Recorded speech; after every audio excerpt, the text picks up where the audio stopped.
لما عجز شيعة باكستان عن الذهاب إلى القبر المنسوب إلى الحسين والوقوف يوم عرفة عند هذا الضريح، لأنهم يزعمون كما في روايات كثيرة ولا تخفى عليكم وعرضناها في حلقات كثيرة أنه من وقف في يوم عرفة عند القبر المنسوب إلى الحسين رضي الله عنه كتب له 1,000,000 حجة و1,000,000 عمرة، وفي بعض الروايات 2,000,000 حجة و2,000,000 عمرة. لذلك يريد الشيعة دائما ألا يقفوا يوم عرفة على عرفات ويقفوا عند ضريح الحسين رضي الله عنه.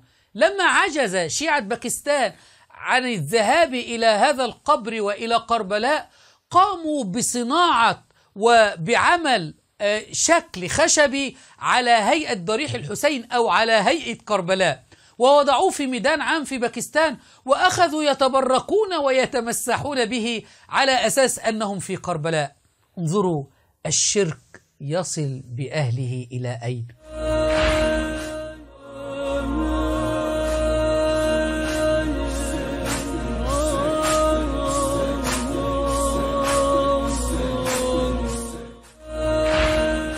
ويريد الشيطان أن يضلهم ضلالا بعيدا. شعائر حسينية أم وساوس شيطانية؟